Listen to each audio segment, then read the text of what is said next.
Torovinde gili naktis. Po dienos darbų išvargę karalystės gyventojai miega savo lovose. Karaliaus rūmuose taip pat ramybės metas. Nesilsi tik karaliaus rūmų ramybę saugantys sargai. Kad užtikrinti saugumą, jie vaikšto tai šen tai ten ir pasišviesdami fakelais akylai žvalgo teritoriją. Sargybiniuose pilies bokštuose taip pat budi kariai. Jie, akylai žvelgdami į tolį, stebi, ar kartais horizonte nepasirodė kokios priešų armijos silueto kontūrai. Tačiau karalystėje be sargybos taip pat nemiega ir karaliaus rūmus apiplėšti sumanęs vagis. Tik patruliuojančiam kariui praėjus, jis ant sienos meta prie virvės pririštą kablį. Kabliui užkibus, vagis pradeda mikliai kopti virve aukštyn. Jis skuba, nes turi suspėti, kol patruliuojantis sargas dar negrįžo. Nepagaunamasis vagis visada sugeba likti nematomas. Jis lyg katinas, visada puikiai laiko lygsvarą, bei greitai ir tyliai bėgioja. Ir jeigu kokiam sargui pasisekdavo kažką išgirsti, tai vagis visada suspėdavo pasislėpti greičiau nei būdavo pamatomas.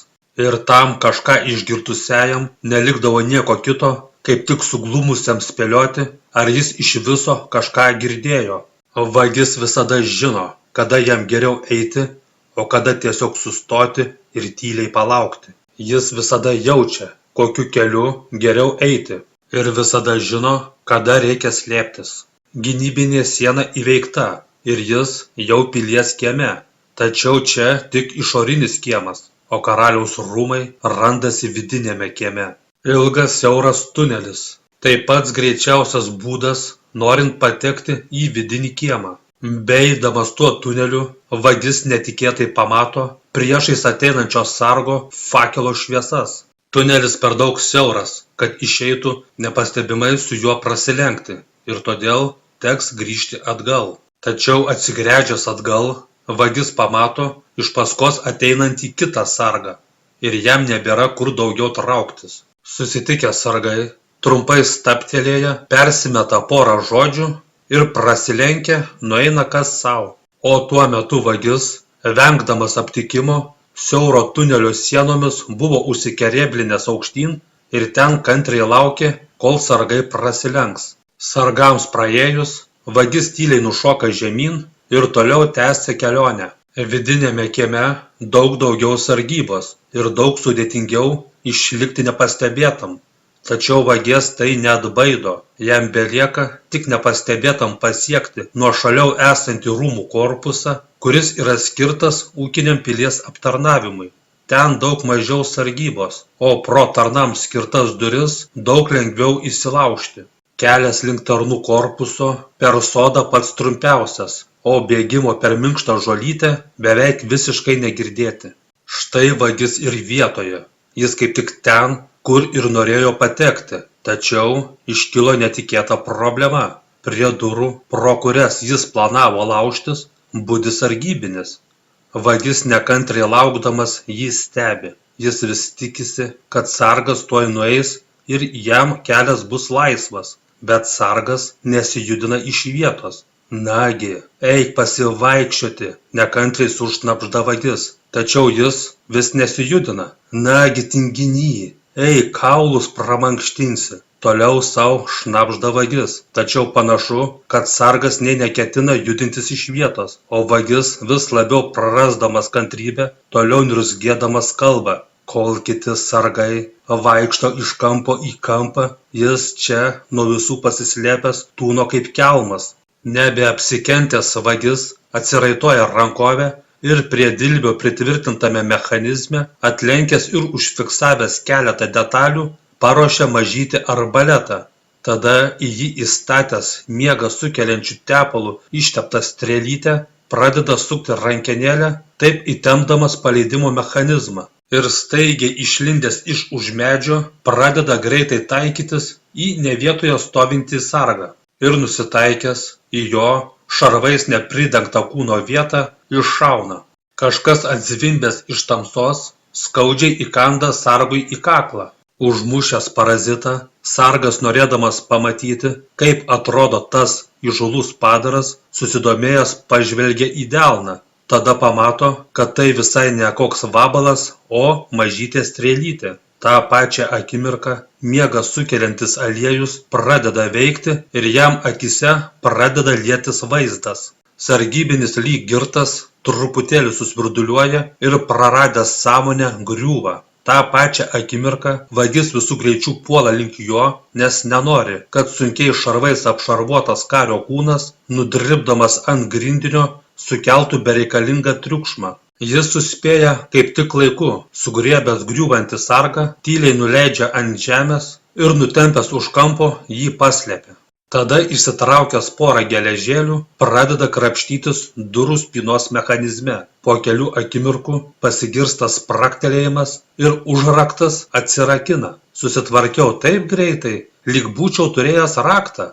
Tyliai save pagiria vagis ir užeina vidun.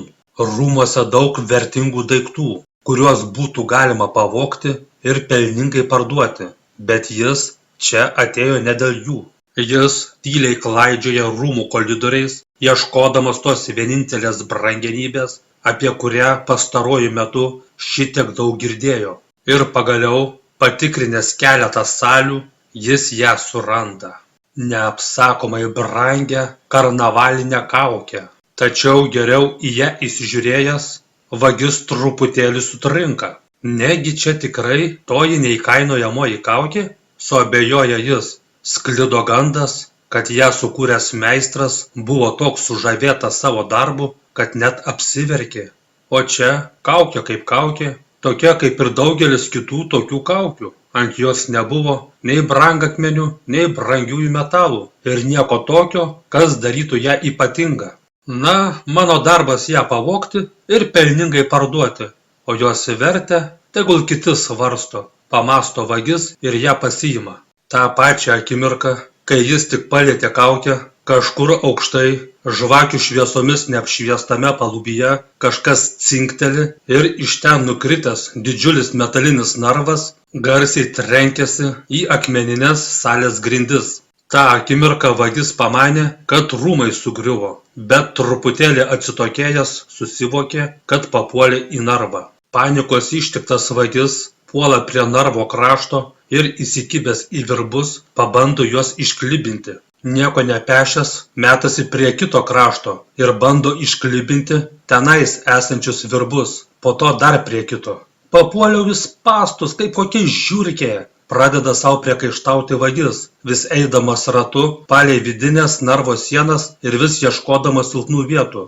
Kaip kokia eilinė kvaila žiurkė, vis save engiančiai kartojo jis, beieškodamas silpnų vietų. Tačiau narvas, nors ir buvo nukritęs iš labai aukštai ir patyrė didelį smūgį, jis vis tiek vis dar buvo neįveikiamas. Nėra kada delsti, pats save paragina vagis. Nukritęs narvas sukėlė tokį triukšmą ir tikriausiai pažadino visą karalystę. Ir jeigu jis tučtuojau ko nesugalvos, tai tuoj pasirodysianti rūmų sargyba jį sučiups. Nesugalvodamas ką daugiau daryti, jis pabando išlysti pro aiškiai per siaurą tarpą tarp virbų. Bet kad ir kaip jis stengėsi, kad ir kaip stipriai buvo iškvėpęs orą, šito padaryti tiesiog buvo neįmanoma. Jis žino, kad tai beprotybė, kad tai tiesiog neįmanoma, bet jis privalo pabandyti. Tada jis įsikimba į skersinę grotų dalį ir pabando pakelti narvą. Aišku, kad jam nieko neišėjo. Šito nebūtų pajėgę net ir 10 vyrų, bet jis bent pabandė, o tada jis pajunta, kad salėje jau nebe vienas. Pakėlęs akis pamato priešais save stovinti karalių. Nepaisant to, kad buvo gili naktis, karalius buvo pilnai apsirengęs. Panašu, kad jis net nebuvo nuėjęs miegoti. Įdėmiai nužvelgęs įsibrovėlį, karalius pasako, tai čia ir yra tas nepagaunamasis vagis. Tuo metu vagis, nesugalvodamas nieko geriau, iš už skverno išsitraukia pavogtąją kaukę ir ją prakišęs pro grotas nuolankiai atkiša karaliui. Pažvelgęs į kaukę, karalius pasako, šitą menkniekį gali pasilikti sau, šitas daiktas jau atitarnavo savo pagrindinę paskirtį. Šita kaukė tai masalas, masalas skirtas sugauti nepagaunamąjį vagį. Mano žmonės specialiai paskleidė gandą apie mano rūmuose esančią neįkainojamąją brangenybę. Aš žinojau, kad bet ką ir iš bet ko pavogti galintis vagis būtinai pamėgins laimę. Aš norėjau tave sučiupti, nes man labai reikalingas tavo kaip vagies talentas. Mano dukra princesė Fausta dingo kaip į vandenį. Ir mes, nors ir visur jos ieškojome, bet taip ir neradome. Mano dukrą pagrobė, kai ji pievoje skynė gėles, o ją saugojęs riteris buvo nužudytas. Aš spėju, kad tai galėjo padaryti Ramamoto. Jūsų armijos burtininkas? Nustebęs paklausė vagis. Nežinau, gal jis nusprendė, kad nepakankamai jam mokama, o gal jam pasirodė, kad už jo neįkainojamus žygdarbius karalystei jis jos nusipelnė. Bet jūsų didenybė, jūs jų karalius, jūs galite viską. Jūs galite liepti kareiviams patikrinti jo namus, jūs galite liepti jį suimti ir ištardyti. Taip, aš galiu. Bet jis geriausias mano armijos karys, mano vienintelis magas. Tiktais jo dėka mano armija laimėjo begalę mūšių. Tiktais jo dėka Torovindo gyventojai gali jaustis saugus. Ir jeigu aš jį apkaltinsiu tuom, ko jis galbūt nepadarė, tai jis gali įsižeisti ir, kas žino, gali net iškeliauti į kokią kitą karalystę ir gali net tapti priešų armijos magu.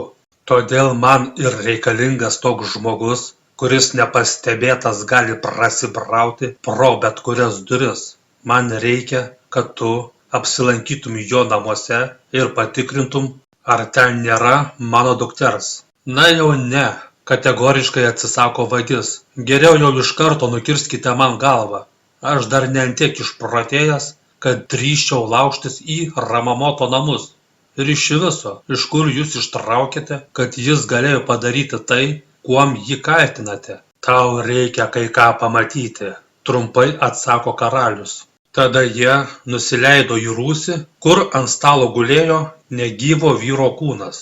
Tai šitas riteris buvo nužudytas, kai saugojo mano dukrą, pasako karalius. Tada pažvelgęs į rūmų daktarą pasako, daktare, dar kartą pakartokite, dėl kokios priežasties mirė šitas žmogus.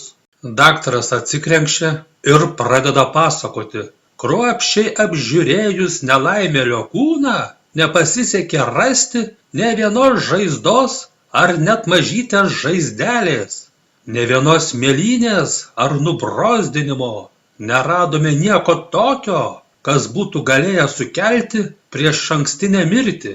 Vienintelis keistas dalykas, kurį radome, tai šis delno antspaudas.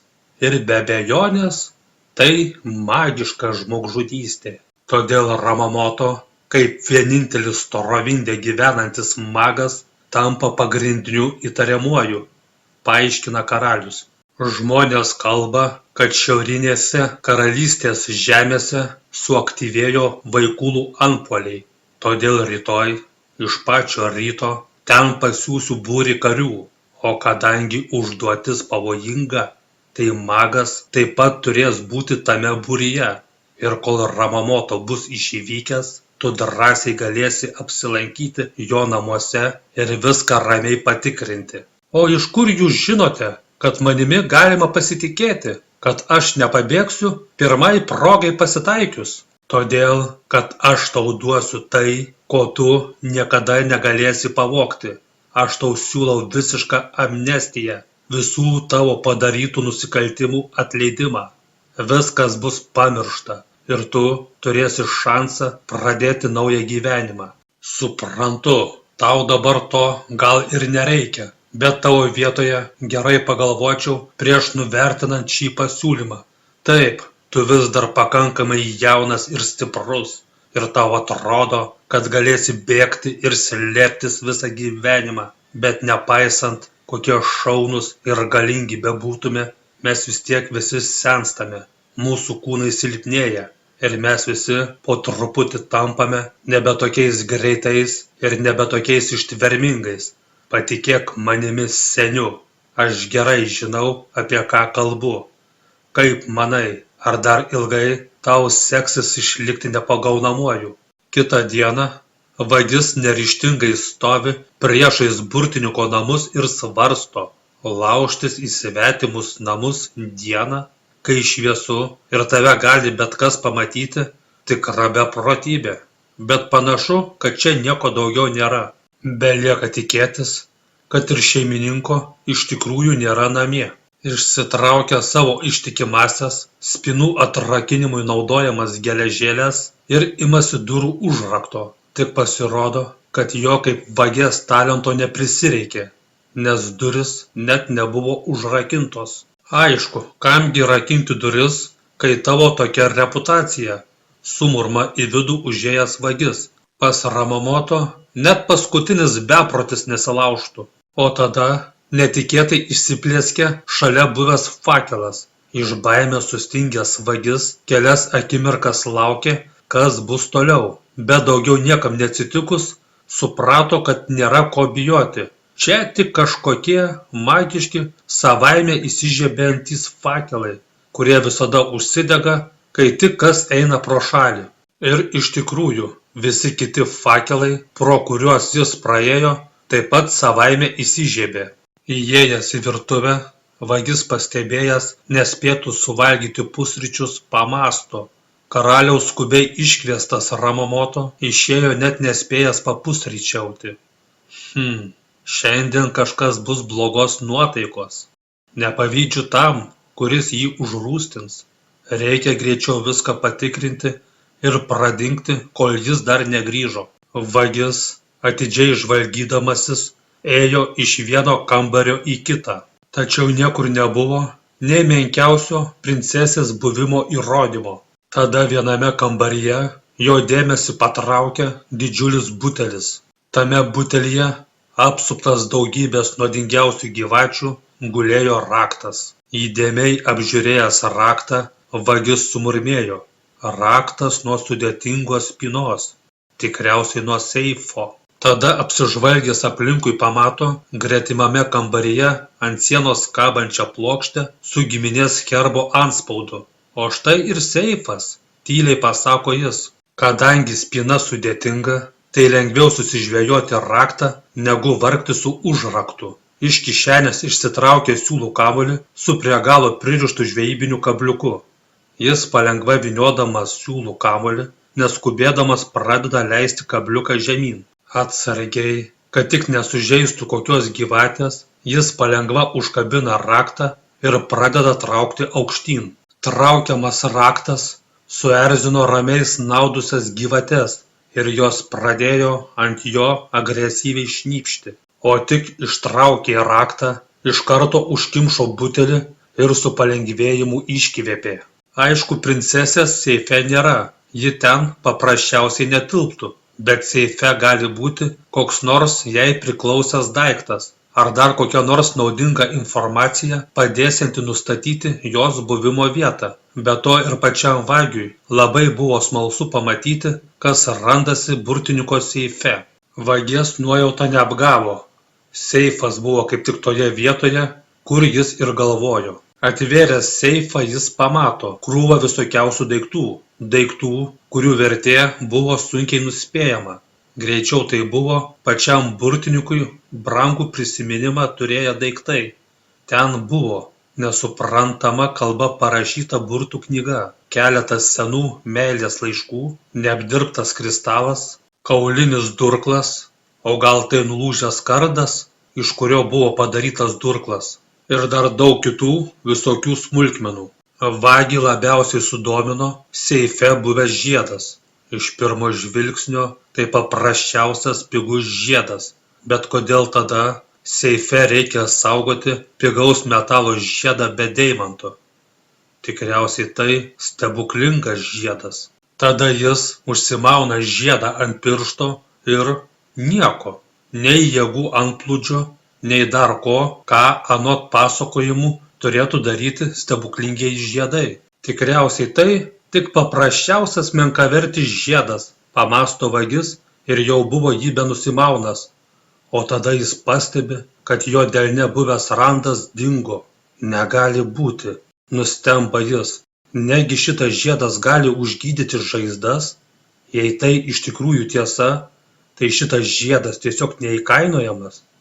Tada vagis prisimena visus tuos kartus, kai buvo susižeidęs, visus tuos ilgai trukusius, lūžusių kaulų, patemptų raumenų ir išnirusių galūnių gijimus.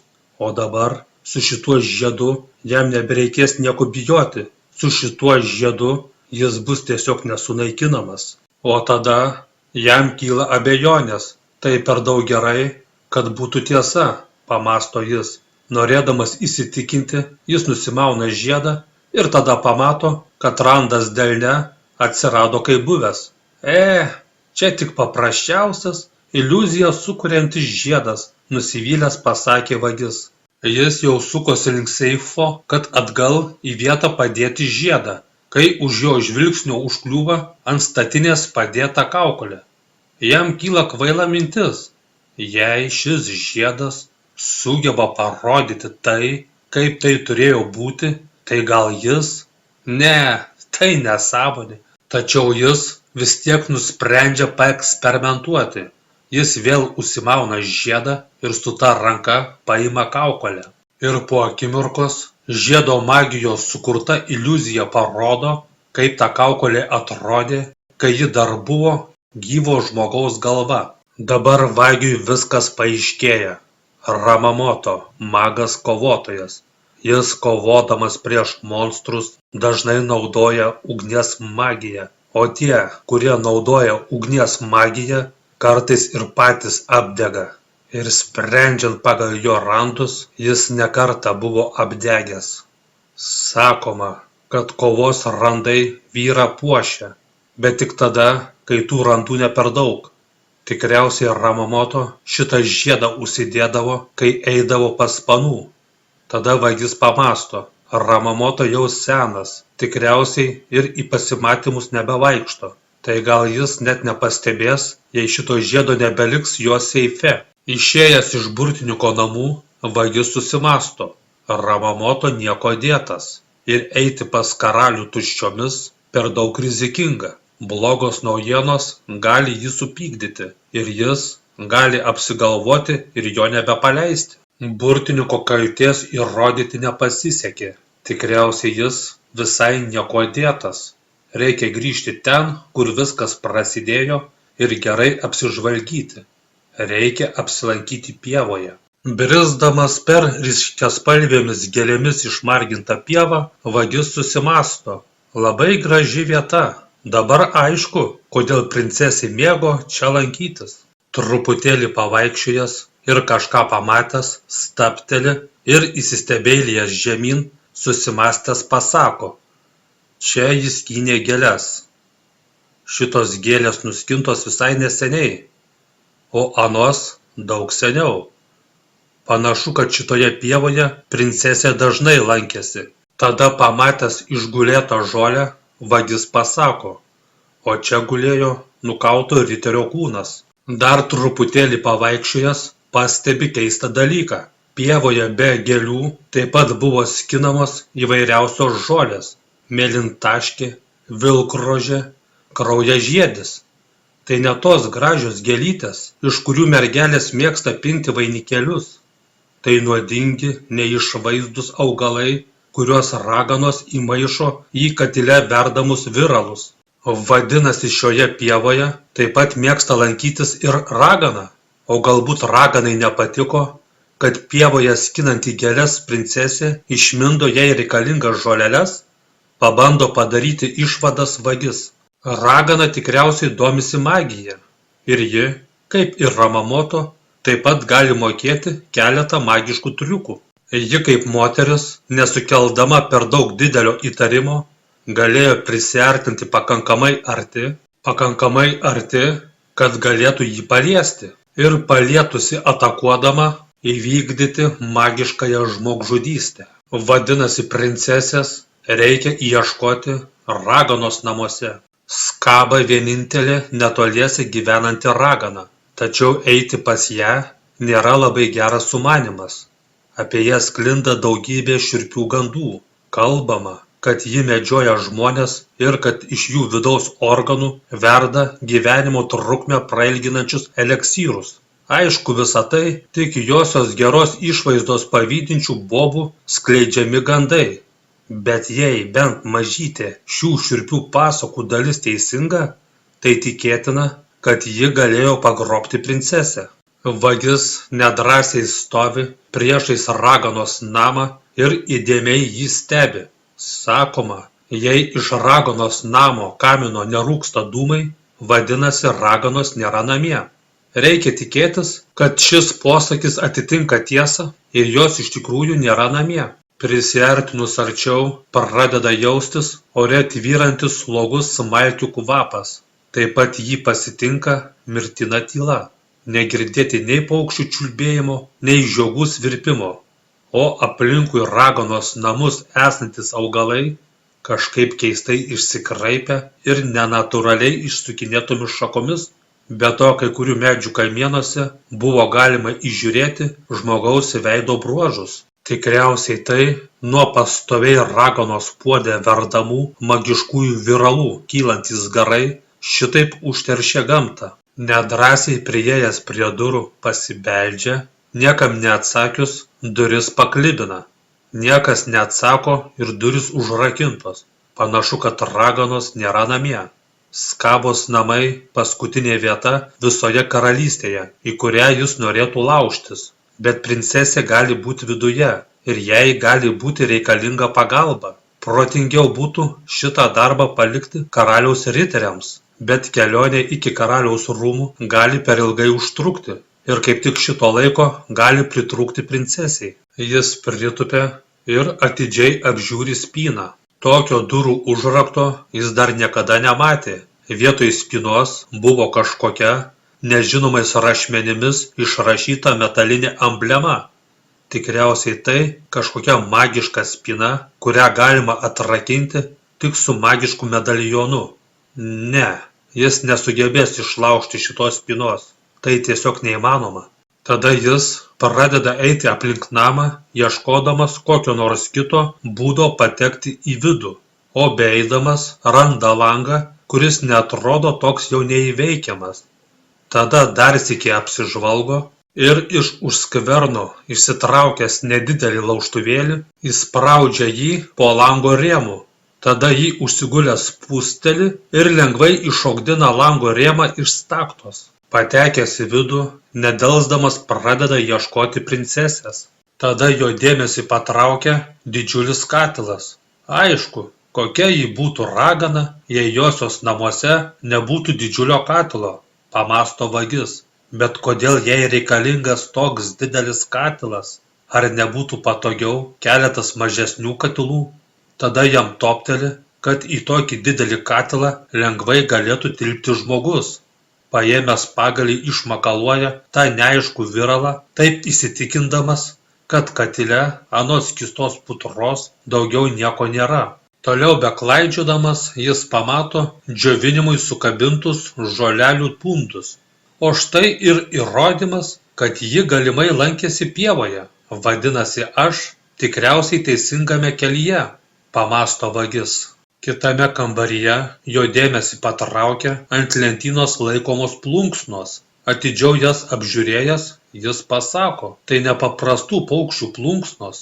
Šitos plunksnos priklausė gulbėms, o visi žmonės svarstė, kur dingo žydrajame ežere gyvenusios ir visų savo grožiu džiuginusios gulbės. Pasirodo, kad jas visas skaba išgaudė.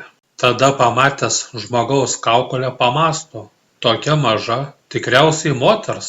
Tada jam topteli, kad tai galėtų būti princesės kaukolė. Prisiminęs iš Ramamoto nukniauktą žiedą, jį užsideda ir paliečia kaukolę.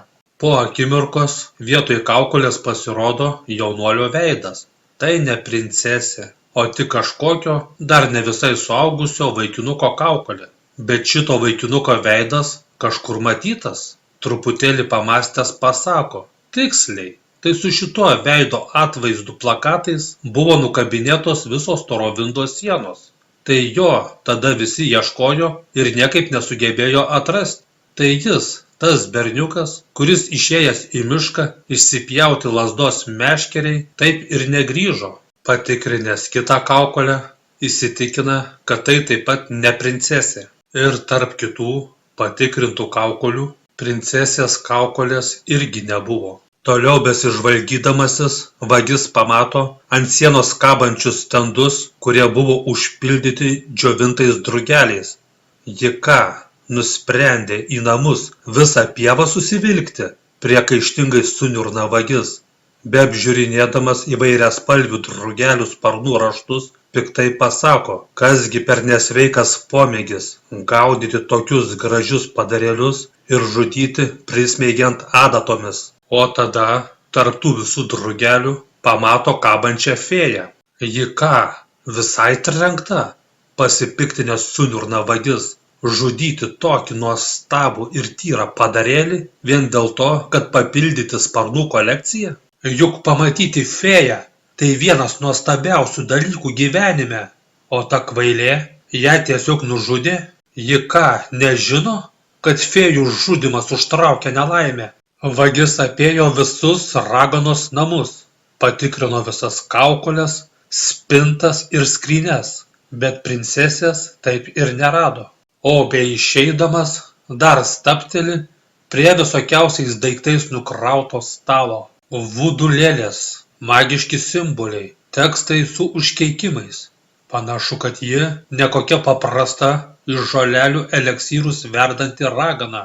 Pamąsto vagis, apžiūrėjęs stalą. Panašu, kad ji magiją išmano daug geriau, nei visi apie ją galvojo. Pasirodo, ji daug pavojingesnė, nei iš pradžių atrodė. Tada jo dėmesį atkreipė ant stalo gulėjęs plaukų šepetys. Atidžiau jį apžiūrėjęs pasako, keista, šitas daiktas čia tiesiog nedera. Toliau vartydamas ir kruopščiai apžiūrinėdamas šepetį, susimąstęs pasako, šitas daiktas vertingesnis nei šitas namas su visais jame esančiais daiktais. Ragana per daug didelė ubagė, kad galėtų turėti šitokį daiktą. Šitas šepetys tikriausiai priklausė princesei. O gal viskas dėl šito šepečio? Gal ragana pamatė pas princesę šitą šepetį ir labai jo užsimanė? O tada jis išgirsta žingsnius. O ne, tik ne tai, ji jau sugrįžo, išsigandęs sumurma vagis. Suprasdamas, kad kovoje prieš raganą neturi jokių šansų, jis puola slėptis. Vagis spėjo pasislėpti pačiu laiku ir namo grįžusi ragana jo nepamatė. Tačiau ji kažką pajuto. Viskas atrodė kaip įprasta, bet jos magiškoji nuojauta jai sakė, kad čia kažkas ne taip.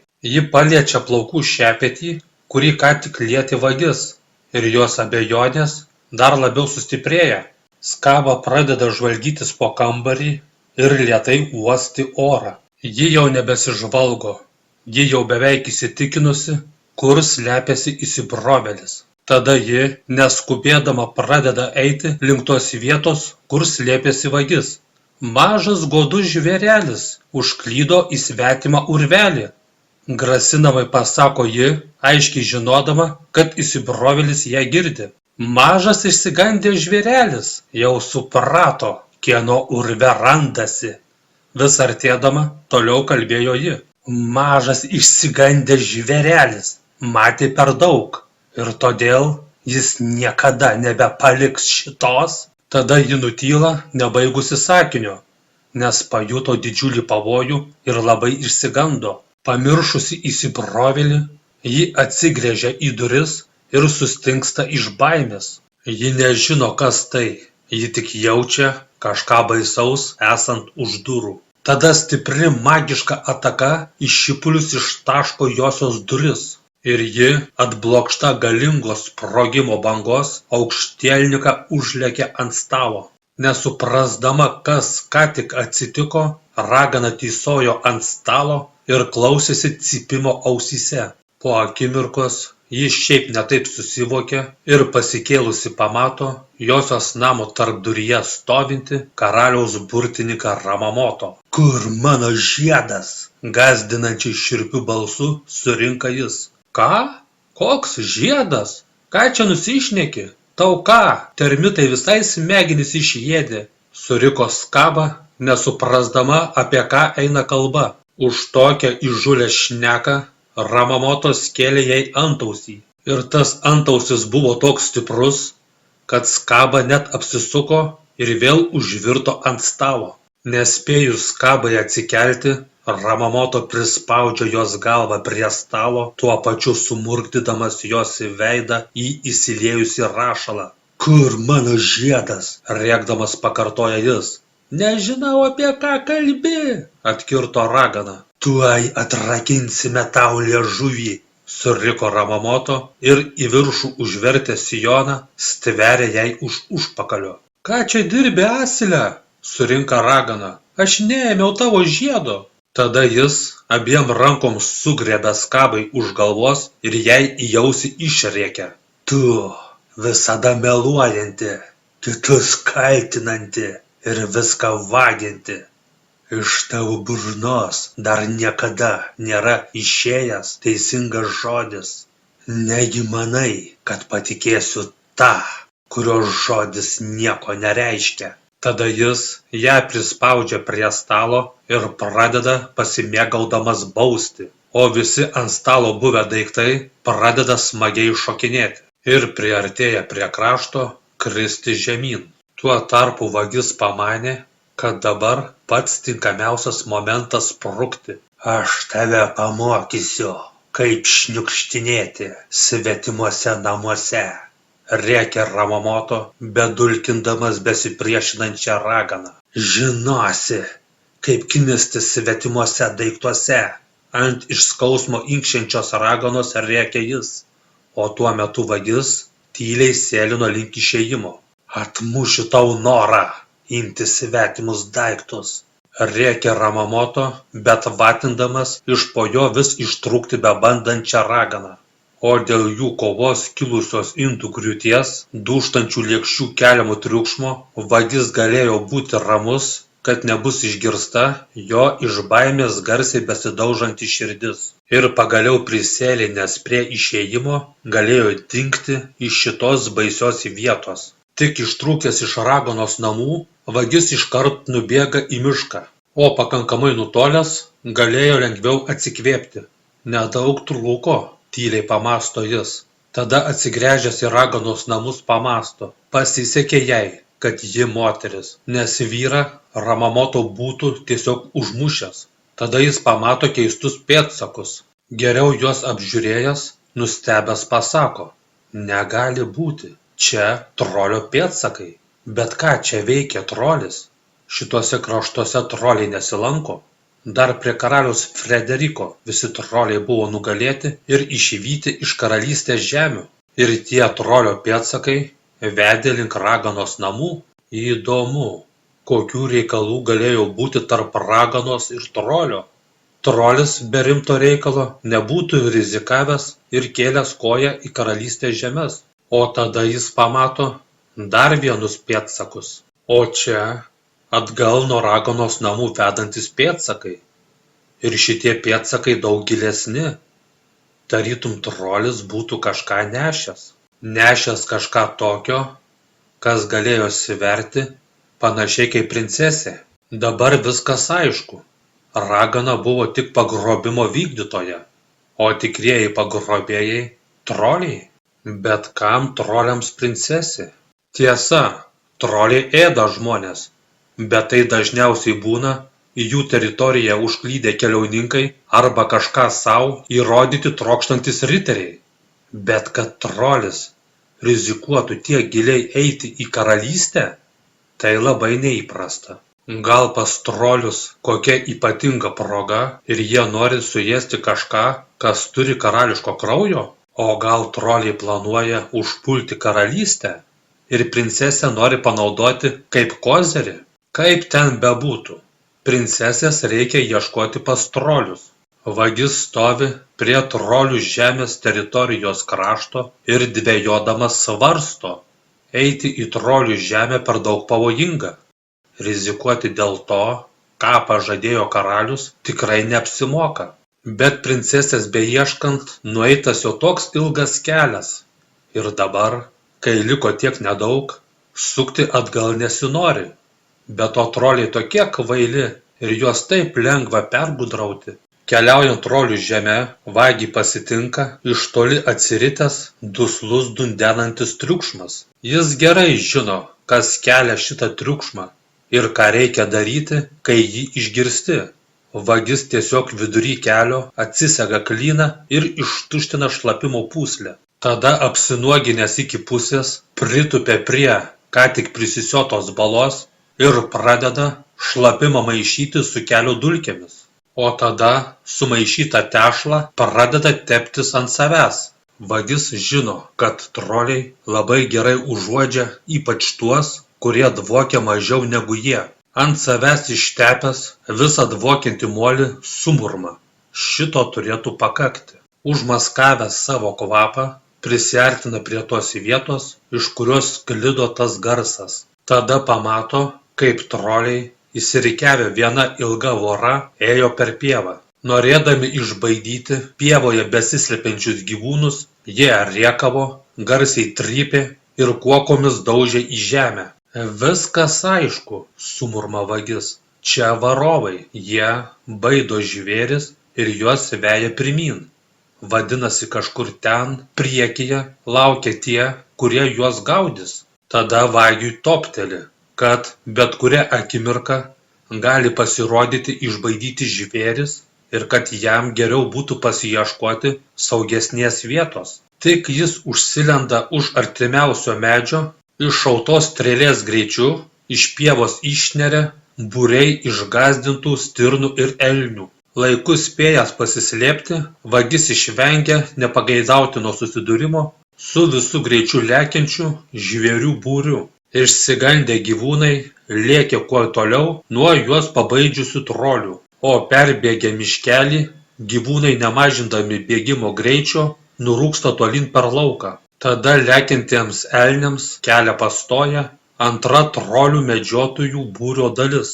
Pasaloje buvę troliai gaudytojai stovėjo ištempę tinklus ir laukė, kol išsigandę žvėris į juos įpuls. Gyvūnai nenorėjo bėgti į tinklus, bet iš paskos per miškelį pareinančių trolių varovų garsus staugimas ir kuokomis trankomų medžių poškėjimas juos gąsdino daug labiau nei kažkoks prieš akis ištemptas permatomas daiktas. Įpuolę į tinklus elniai įsipainiojo ir bebandydami ištrūkti visiškai išseko ir galutinai susilpnėjo. Troliams beliko tik juos išsitraukti ir nunešti link narvų. Kadaise ūkininkams ir pirkliams priklausę vežimai trolių buvo perdaryti į narvus ant ratų ir puikiai tiko žvėrims gabenti. Tuo metu vagis, pasislėpęs žolėje, stebėjo, kaip troliai į narvus grūdo sugautus žvėris. Susikrovę visą medžioklės grobį, jie patraukė namo. Ir norint sužinoti, kur randasi trolių urvas, vagiui beliko tik sekti paskui jų traukiamus vežimus. Ir po kurio laiko girgždančių vežimų vilkstinė pasiekė trolių urvą. Vienas po kito trolių tempiami vežimai su medžioklės laimikiu riedėjo gilyn į kalne esančius urvus. Vagis jau žino, kur randasi trolių urvas. Bėda tame, kad įėjimas į vidų yra saugomas. Tada vagis sumąsto, kaip galėtų patekti į vidų. Jis galėtų į vidų patekti įsikibęs į vežimo dugną, o kad jo nepamatytų, jam tereikia sulaukti pačio paskutiniojo vilkstinės vežimo. Ir kai paskutinis trolio tempiamas narvas ant ratų važiavo pro šalį, vagis staigiu šoniniu šuoliu išneria iš žolės ir pasiridenęs po vežimu įsikimba į dugną. Ir taip kabėdamas po vežimu, vagis nepastebėtas patenka į trolių urvą. Tada sulaukęs patogaus momento, jis atsikabina nuo vežimo ir pasislepia tamsoje. Trolių urvą raizgė klaidus tunelių labirintas. ir norint surasti princesę, jam reikės patikrinti visus kampus. Čia princesės nėra, sumurma vagis, žvilgtelėjęs į urvą su akmeniniu altoriumi ir nuskuba toliau. Čia jos irgi nėra, pasako jis, žvilgtelėdamas į duobę gretimame urve. Vagiui jau ir taip reikėjo patikrinti didelį plotą urvų. Tai dar paiešką sunkino tai, kad visur šmirinėjo troliai, kuriems jokių būdų negalima buvo pakliūti į akis. Išgirdęs viename urve apie kažką bediskutuojančius trolius, vagis nusprendžia jų pasiklausyti. Kas žino, gal kartais sužinos, kur šiuo metu randasi princesė. Aišku, trolių kalba labai primityvi ir sunkiai suprantama, labiau primenanti gyvūnų skleidžiamus garsus nei žmonių kalbą, bet gerai įsiklausius buvo galima išgirsti vieną kito žmonių kalboje naudojamą žodį. Taip vagės besiklausančio svetimo pokalbio vos neužklumpa pro šalį ėjęs trolis. Gerai, kad jis pačiu laiku jį išgirdo ir neaptiktas spėjo pabėgti. Beieškodamas kur pasislėpti, vagis įpuola į trolių virtuvę. O pamatęs virėją, vagis iš nuostabos net sustingsta vietoje. Jis dar niekada nebuvo matęs tokio didelio trolio. Virėjas buvo užsiėmęs maisto gaminimu ir nematė, kad į jo virtuvę kažkas užklydo. Tada į virtuvę įeina du troliai, nešini negyvų kentaurų. Nužvelgęs atneštą padarą, virėjas kažką jiems kriuktelėdamas pirštu parodo į ten, kur jie galėtų jį padėti. Tada jis paima didžiulę kapoklę ir pradeda į gabalus kapoti kentaurą. Tuo metu kampe už statinių besislepiantis vagis girdėjo, kaip skyla į gabalus kapojamo kentauro kaulai ir suvokė, kad pakliuvęs papultų ant to paties stalo, kur lygiai taip pat būtų sukapotas. O tada virėjas staiga nustoja kapoti ir padėjęs kapoklę, atsisukęs pažiūri tiesiai į tą vietą, kur slėpėsi vagis. Jis, lyg kažką žinodamas, pradeda eiti artyn. Vagis sunerimsta, negi jis jį pajuto, negi jo maskuotė jau nebeveikia ir troliai pradėjo jį užuosti. Virėjas lėtai prieina prie tos statinės, už kurios slėpėsi vagis, ir prie jos pasilenkdamas ją paima. Užspęstas į kampą vagis išsitraukia durklus ir pasiruošia kovai. Aišku, prieš trolį jis neturi jokių šansų, bet vis tiek, taip lengvai jis nepasiduos. Bet pasirodo, trolis tik norėjo gerti, o vagis slėpėsi kaip tik už tos statinės, į kurią varvėjo kalnuose susikaupęs lietaus vanduo. Numalšinęs troškulį, virėjas rankovę nusišluosto snukį ir grįžta prie darbo. Nebenorėdamas daugiau ten būti, vagis pirmai progai pasitaikius išsėlina iš virtuvės ir toliau tęsia princesės paieškas. Tada jis pamato aukštai kabančius narvus. Visai gali būti, kad princesė laikoma viename tų narvų, pamąsto jis. Užsikoręs aukštyn, nė viename iš tų narvų princesės nerado, tačiau jis pastebėjo, kad čia, aukštai ant skersinių balkių, kur tamsa padeda slėptis ir kur tikrai netikėtai nesusitiksi su troliu, daug saugiau nei vaikščioti žeme.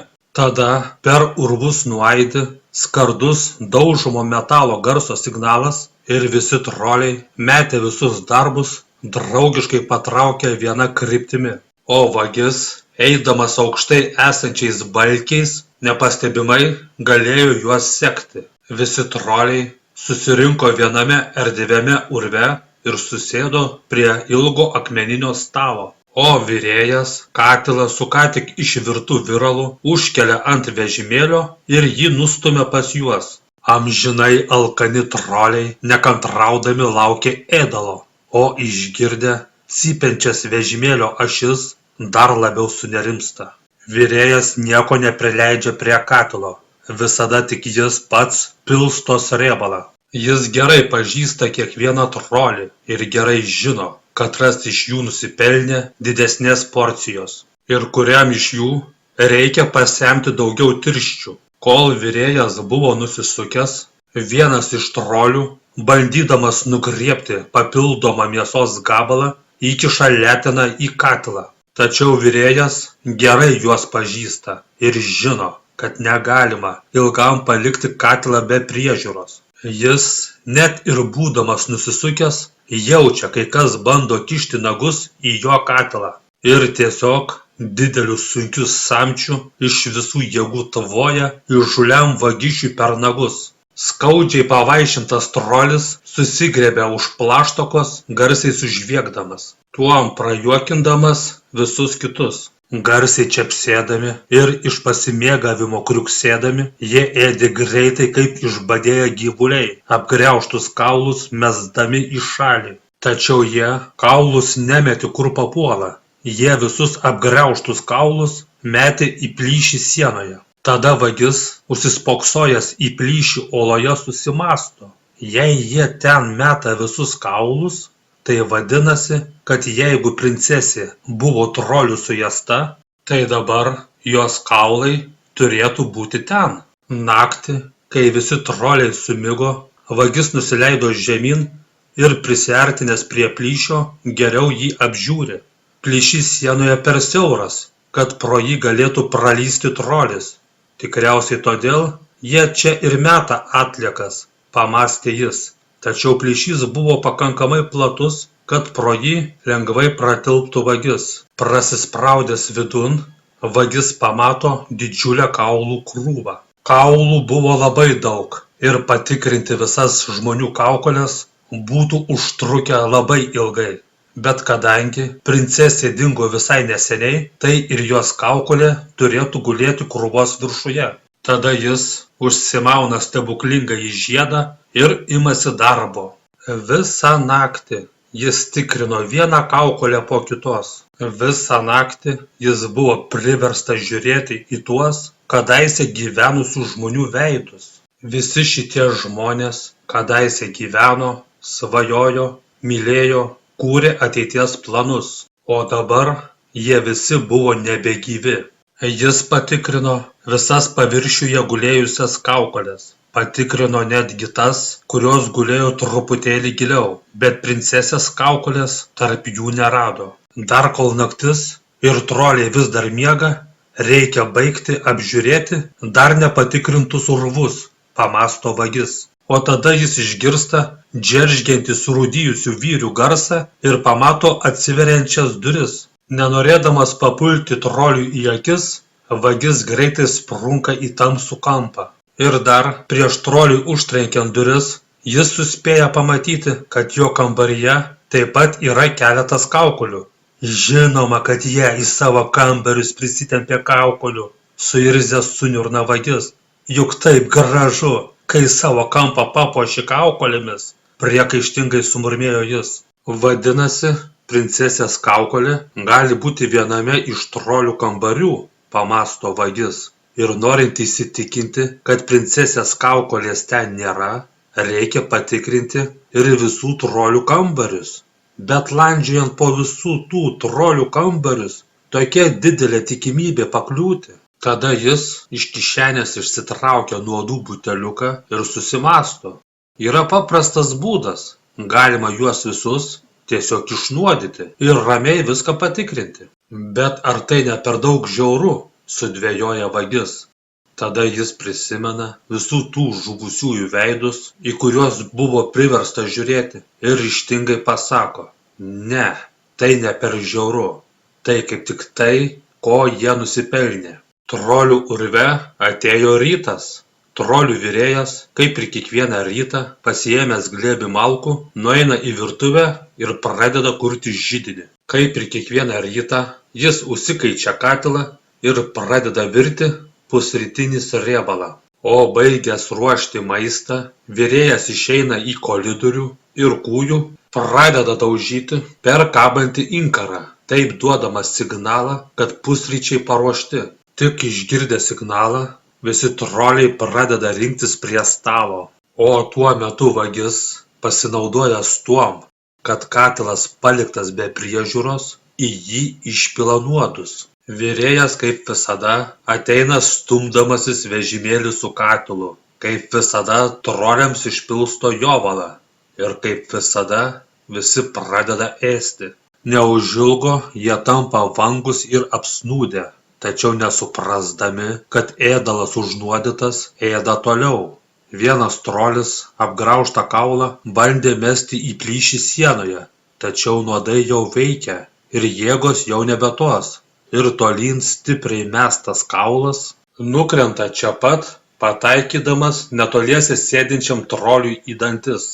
O į žandikaulį kaulų gavęs trolis to net nepajuto, nes dėl nuodų poveikio jis jau nieko nebejautė. Po kurio laiko troliams pradėjo raižyti pilvus ir jie pradėjo vemti krauju. Dar po kelių akimirkų beveik visi troliai buvo išdvėsę arba susiėmę už pilvų, garsiai dejuodami raitėsi iš skausmo. Tuo metu vagis ramiai sau sėdėjo aukštai ant balkio ir laukė, kol viskas pasibaigs. Ir kai visiems troliams padvėsus įsivyravo tyla, vagis drąsiai nusileido žemyn ir galėjo pradėti neršti jų kambarius. Trolių kambariai nebuvo kažkuom ypatingi. Iš šiaudų padarytas guolis, keli primityvūs baldai ir kampas, kur buvo sukrauti trofėjai. Patikrinęs visas ten rastas kaukoles, nuėjo į kitą kambarį ir ten padaręs tą patį, ėjo toliau. Vienas trolis kažkodėl vis dar nebuvo padvėsęs. Jis, nesuprasdamas, kas darosi, kniūbsčias gulėjo ant stalo ir kentė neapsakomus skausmus. Tada išgirdęs, kad kažkas varsto duris, pakelia galvą ir pamato po kambarius belandžiojantį vagį. Iš pradžių jis negalėjo patikėti tuom, ką mato. Apgirtęs nuo nuodų, jis vangiai stebėjo įsibrovėlį, nesuprasdamas, ar tai, ką mato, iš tikrųjų tikra. Jis kurį laiką tiesiog spoksojo į jį, kol galiausiai suprato, kad jo akis neapgauna. Tuo tarpu vagis eiliniame kambaryje tikrino visas pamatytas kaukoles. Tačiau, kad ir kiek kaukolių jis bepatikrino, tarp jų princesės kaukolės vis nebuvo. Visas jėgas sukaupęs trolis šiaip ne taip atsistoja ir laikydamasis į stalą bando žengti bent vieną žingsnį. Tada išėjęs iš kambario vagis pamato, kad vienas trolis vis dar yra nepadvėsęs. Jis taip pat pamato, kad trolis žiūri tiesiai į jį. Ne, tau neužteks jėgų iki manęs daeiti, tau paprasčiausiai neužteks laiko, tyliai sumurma vagis ir įeina į kitą kambarį. Ten patikrinęs visas kaukoles, eina toliau. O išėjęs pamato, kad trolis vis dar gyvas ir dar po truputį remdamasis į sieną vis artinasi. Jis žino, kad jei trolis jį pasiektų, tai užmuštų vienu smūgiu. Ne, jam neužteks laiko, nuodai jį greičiau suės, save raminančiai pasako vagis ir užsuka į sekantį kambarį. O tada ten tarp trofėjų pamato kažkuom pažįstamą veidrodį. Geriau jį apžiūrėjęs įsitikina. Taip, čia to paties meistro darbas, pasako jis. To pačio meistro, kaip ir raganos namuose matyto plaukų šepečių. Be abejonės, raganos namuose buvęs šepetys ir šis veidrodis yra iš to pačio rinkinio. Kažką lyg ir suprasdamas pasako vagis. Tikriausiai šitame kambaryje gyvenęs trolis ir yra tas, kurio pėdsakus jis matė prie raganos namų. Tada pamatęs kampe stovinčią didžiulę pintinę, pasako, o šitame krepšyje tikriausiai jis ją išnešė. Apžiūrėjęs pintinę, vagis joje randa pagalvę ir šiltą antklodę. Keista, pagrobėjai nenorėjo, kad princesė patirtų nepatogumų. Tai tikriausiai ją pagrobė ne tam, kad suėstų. Ir tai reiškia, kad ji vis dar turėtų būti gyva. Tada išeidamas pro duris pamato padvėsusį trolį. Nedaug trūko, pamąsto vagis ir nueina toliau. Baigęs apeiti trolių urvus, jis aptinka narvą, kur buvo laikomi maistui naudojami žvėrys. Apžiūrėjęs narvą, įsitikina, kad čia princesės taip pat nėra. Keista, suniurna vagis. Apėjau visus trolių urvus, patikrinau visus kampus. Bet princesės, nei gyvos, nei mirusios, taip ir neradau. Vadinasi, pagrobimą organizavo kažkas kitas. O ją išnešęs trolis, kaip ir ragana, tebuvo tik pagrobimo vykdytojai. Tada pasigailėjęs gyvūnų, atveria vartus ir juos išleidžia. Žvėrys nieko nelaukdami, visu greičiu puola šuoliuoti link išėjimo. Tuo metu paskutiniai 2 likusieji troliai stovėjo savo sargybos poste ir saugojo įėjimą. Kaip tik tada išlaisvinti gyvūnai įsiveržia laukan ir prasibrovę pro juos nušuoliuoja tolyn. Pasimetę troliai sargai tik vienas į kitą klausiamai pasižiūrėjo ir palikę savo postą nubėga gilyn į urvą, kad išsiaiškintų, kas dedasi. O vagis, pasinaudojęs tuom, kad išėjimas nebesaugomas, ramiai galėjo palikti trolių urvus. Nueitas toks ilgas kelias. Patikrinta tiek daug vietų, bet kur dingo princesė, aiškiau nepasidarė. Paslaptingasis princesės pagrobimo organizatorius vis dar nežinomas. Neaišku, kur toliau eiti ir kuria kryptimi toliau jos ieškoti. Visi žino, kad jei kyla klausimų, į kuriuos nėra atsakymų, reikia eiti ten, kur galima sužinoti šviežiausias naujienas. Jam reikia apsilankyti tavernoje. Čia, po dienos darbų, draugų rate atsikvėpti susirinkę žmonės išgeria, atsipalaiduoja ir pasako daug daugiau, negu būtų pasakę, būdami blaivūs. Ir gali netyčiom iškalbėti paslaptis, kurias buvo pažadėję saugoti. Tai reikia tik patogiai įsitaisyti ir įdėmiai klausytis. Kiekviena nereikšminga smulkmena gali tapti reikšminga mįslės sprendimo dalimi. Ir ilgai laukti nereikėjo. Ei, mergelė, atneš dar po vieną bokalą man ir mano draugams, surinka vienas linksmai nusiteikęs tavernos lankytojas. Oho, drauguži, nuo kada tavo kišenėse monetos žvangėti pradėjo? Paklausė šalia sėdintis draugelis. Turėjau keistą ir pelningą užsakymą, besišypsodamas pasigyrė jis. Sakai keistą? Nagi papasakok smulkiau, susidomėjęs paklausė kitas draugelis. Šiandien ryte pas mane į kalvę atėjo toks juodai apsirengęs ir plikai galvą nusiskutęs žmogus.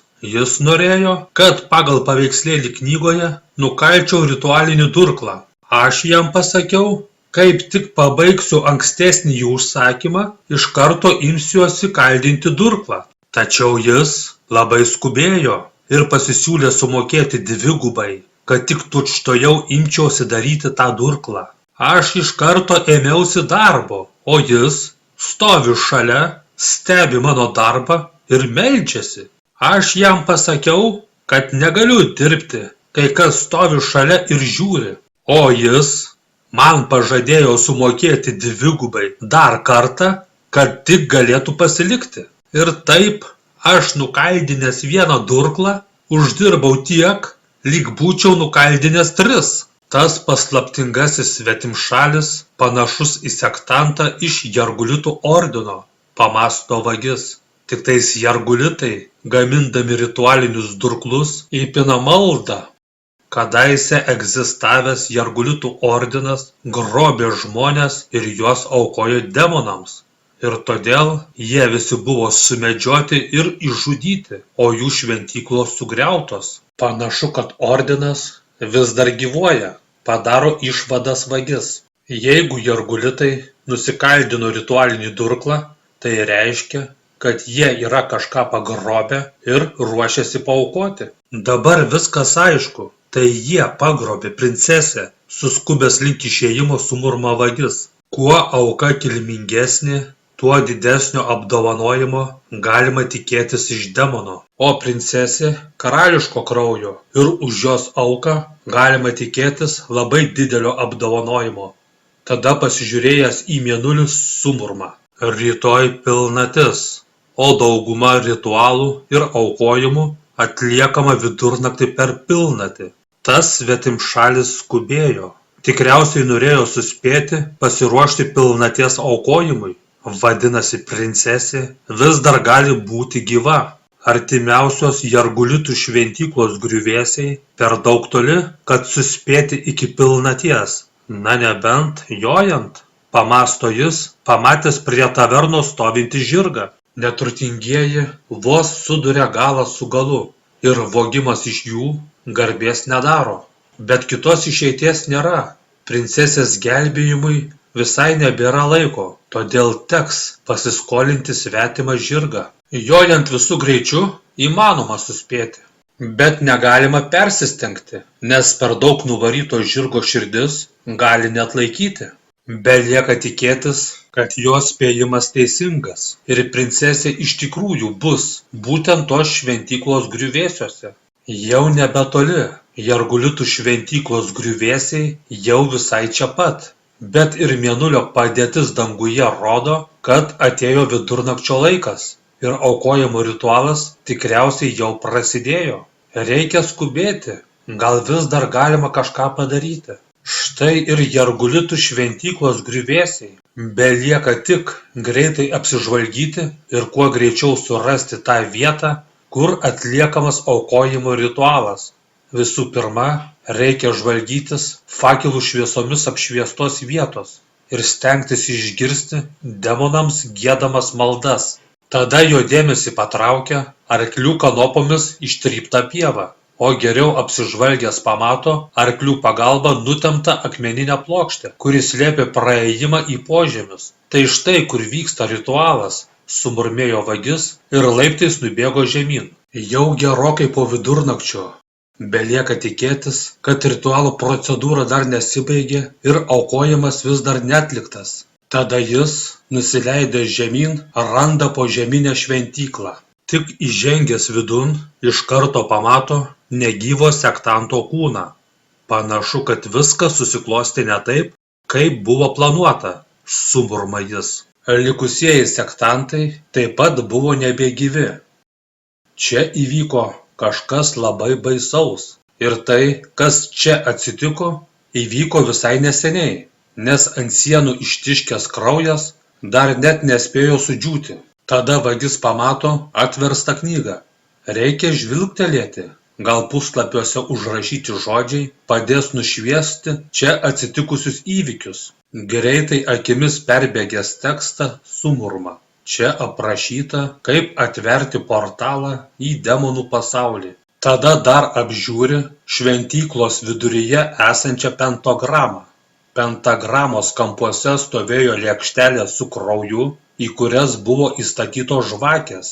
Dabar jam jau viskas aišku. Sektantams ritualinis durklas buvo reikalingas ne tam, kad nudurti princesę, o tam, kad padarę savo pjūvius, krauju atvertų portalą į demonų pasaulį. Tada vagis pastebėjo, kad jo randas, kuris nežinia kaip neatmenamoje kūdikystėje buvo atsiradęs jo delne, labai jau panašus į sektantų delnuose esančias žaizdas.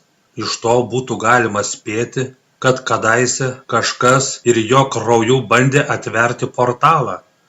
Ne, tai nesąmonė, iš karto šalin nuveja kvailą mintį. Tikriausiai tai tik sutapimas. Portalas į demonų pasaulį vis dar buvo atviras, o pagal jo aukštį galima buvo tik įsivaizduoti, kokio bauginančio dydžio padarai pro juos gali ateiti. Vagis greitai apžiūrėjęs paliktus pėdsakus, greitai suprato, kas čia įvyko. Sektantai iškvietę demoną tikriausiai už princesę pareikalavo daug daugiau nei priklausė. Turbūt už ją jie norėjo kažko labai ypatingo, tikriausiai labai galingų, stebuklingų galių. Demonui tikriausiai nepatiko sandėrio sąlygos ir jis tikriausiai nusprendė nevykdyti susitarimo ir pasinaudojęs savo galia juos visus tiesiog sunaikino, o tada pasigrobęs princesę nusitempė ją į savo pasaulį. Portalas į demonų pasaulį vis dar atvertas ir kol degs šios žvakės, tol praėjimas bus atviras. Toliau eiti nėra prasmės. Jei princesę nusitempė demonas, tai jai jau niekas nebepadės. Belieka pripažinti pralaimėjimą ir nukabinus nosį grįžti namo.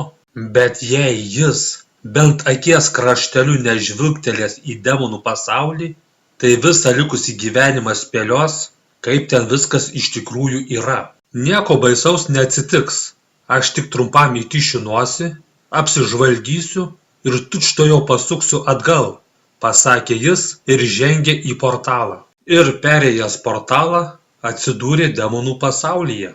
Tai štai koks tas demonų pasaulis, apsižvalgęs pasakė vagis.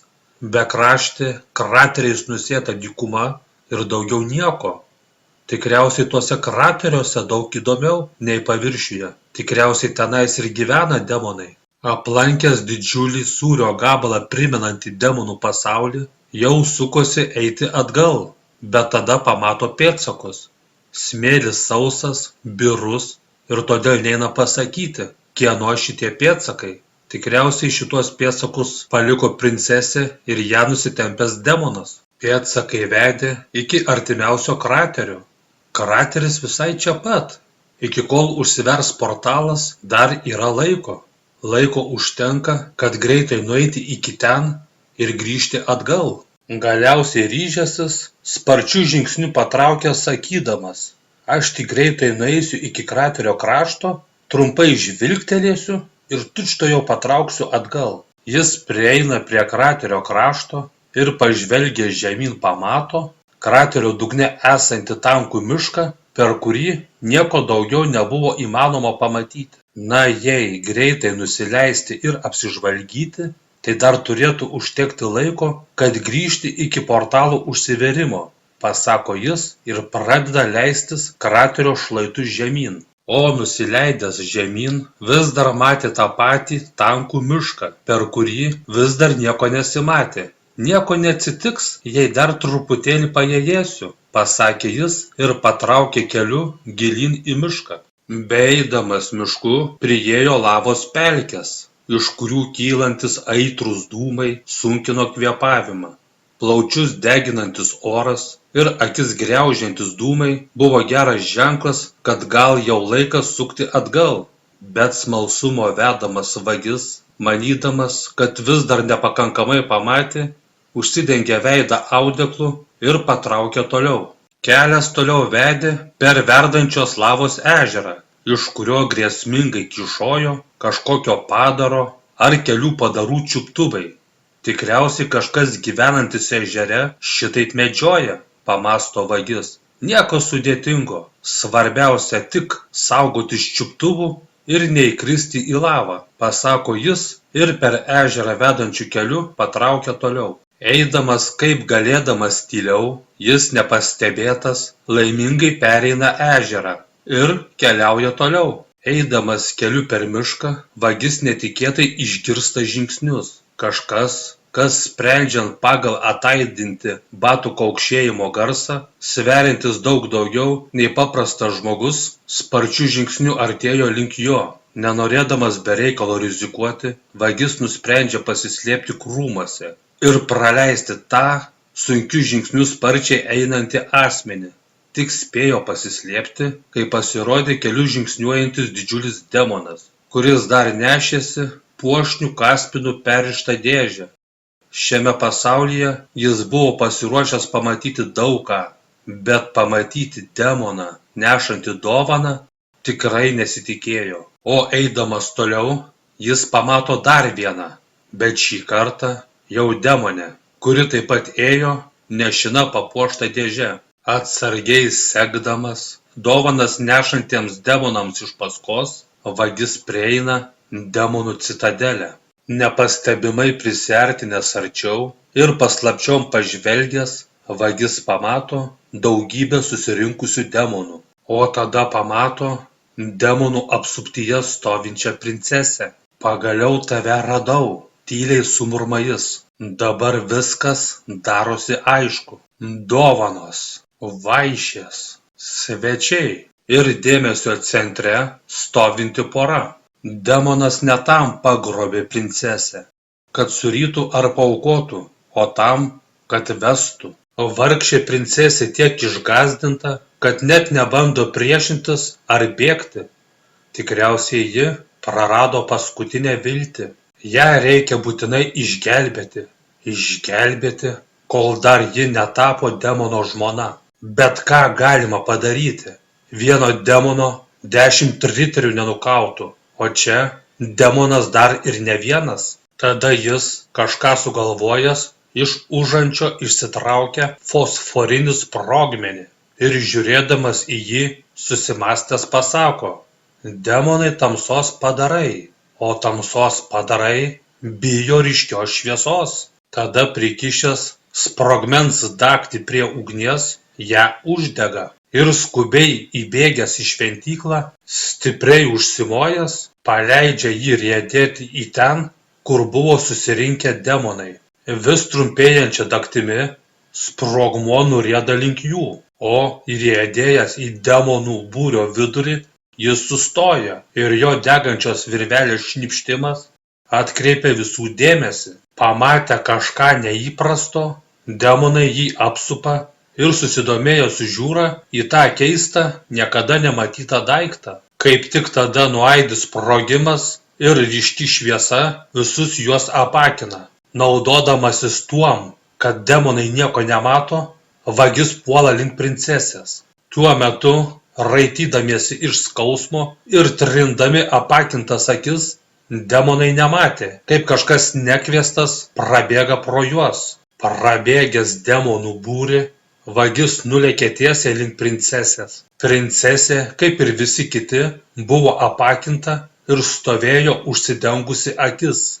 Tada prie jos pripuolęs vagis jai į ausį sušnabžda: nebijokite, princese, mane atsiuntė jūsų tėvas, atsiuntė tam, kad jus išgelbėčiau. Tada griebė princesę už rankos ir greitai tempdamas paskui save patraukė atgal per apakintų demonų būrį.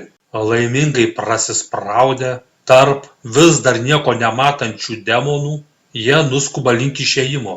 Tvirtai laikydamas princesę už rankos, vagis iš visų jėgų puola bėgti atgal link portalo. Bėgdamas visų greičiu ir tempdamasis paskui save nieko nematančią princesę, jis perbėga mišką, perveda ją per lavos ežerą ir pasiekęs kraterio teritorijos kraštą, skubiai pradeda kopti šlaitu aukštyn. Tuo metu demonams pradeda grįžti regėjimas. Princesę vesti norėjęs demonas pamato, kad jos sužadėtinės nebėra, ir tada jam viskas tampa aišku. Tada jis pykčiu persisunkusiu riksmu sustaugia iš visų jėgų.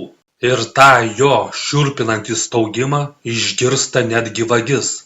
Supratęs, kad demonams jau grįžo regėjimas ir kad jie jau pasigedo nuotakos, jis dar labiau suskumba. Tada visi demonai puola vytis tą, kuris pagrobė princesę. Vagis žino, kad demonai pradėjo jį vytis ir todėl jis pradėjo bėgti dar greičiau. Demonai dideli, jų kojos ilgos ir platus žingsnis.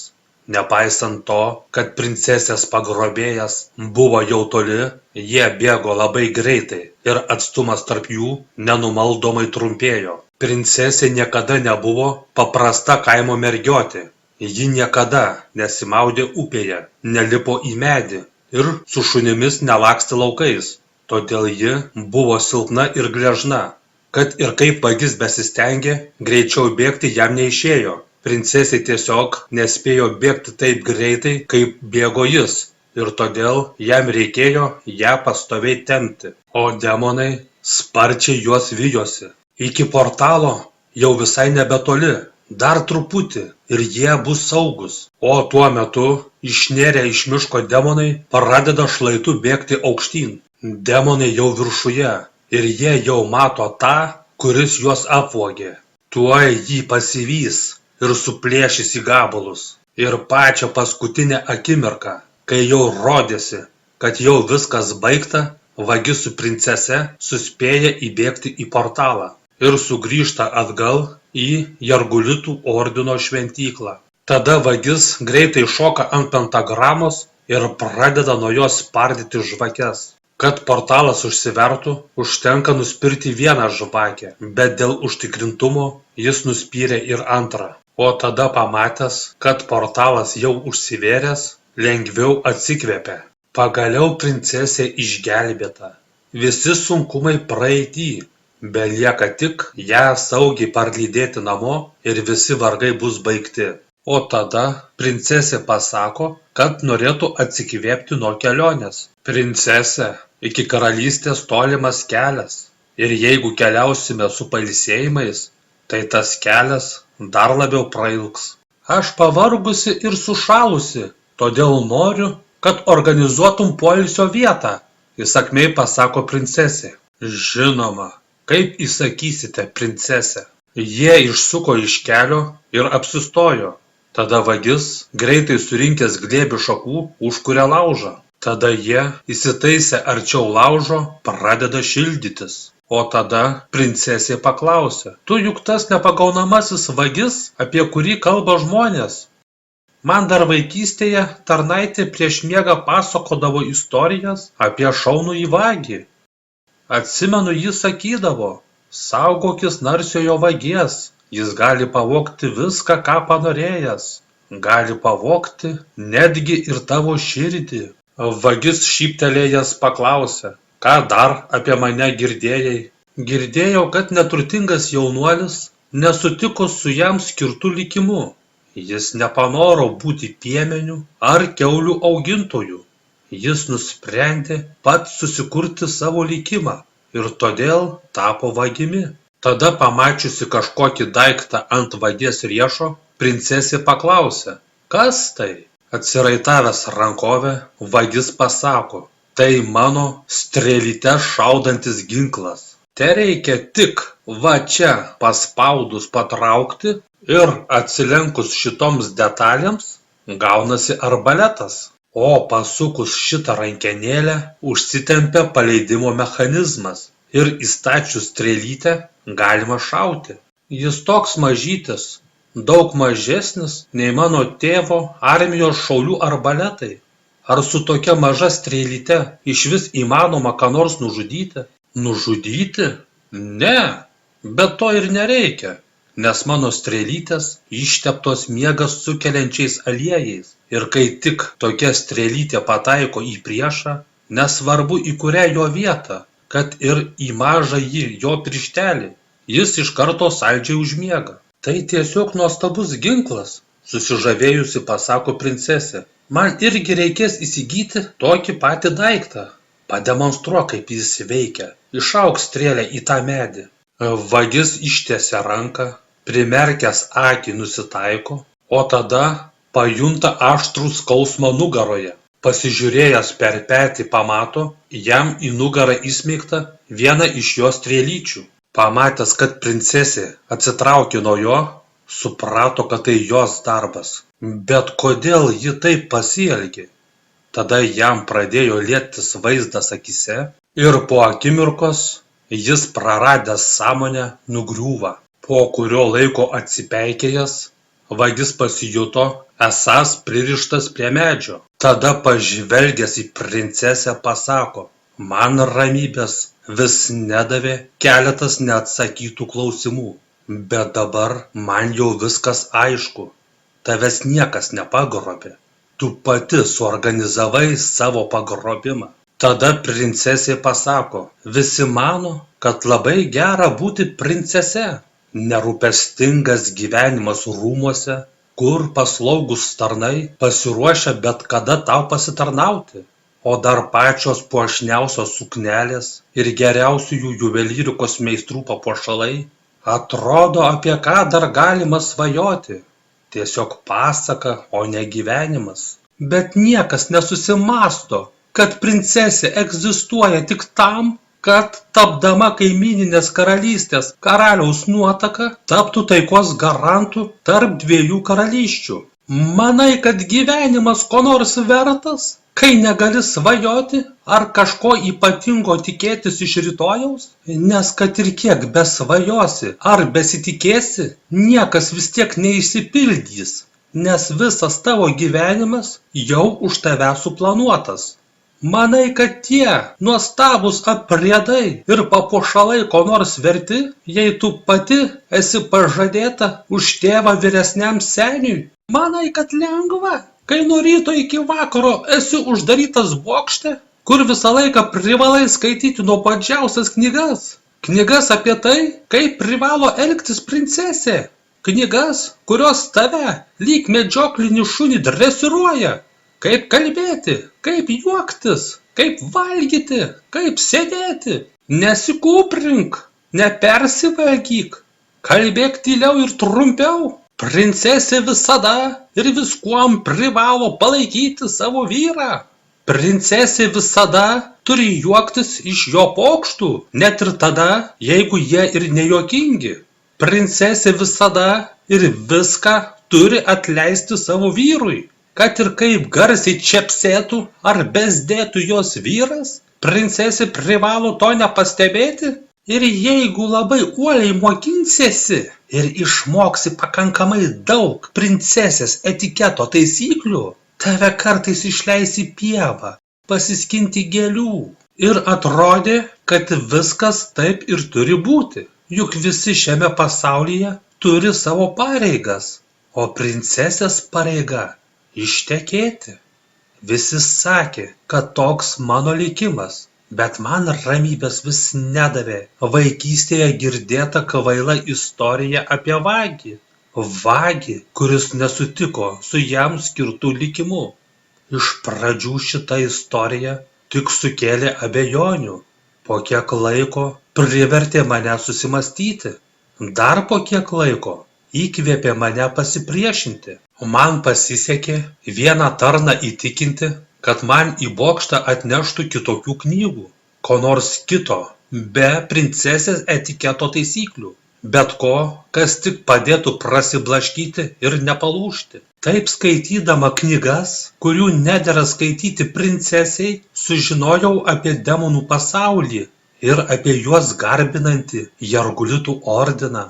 Nesuprantu, nenorėdama ištekėti už tau išrinkto šlykštaus senio, nusprendė ištekėti už demonų? Bet tai mano asmeninis pasirinkimas. Be to knygoje rašė, kad demono nuotaka dovanų gauna magišką galią, kuri yra vadinama geležinė oda.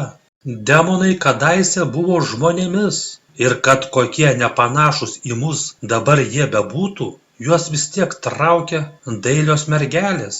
Jie trokšta liesti mūsų pieno baltumo odą ir glostyti mūsų šilkinius plaukus. Bet matei, kokie tie demonai, tie jų ragai ir kanopos, nagai ir iltys.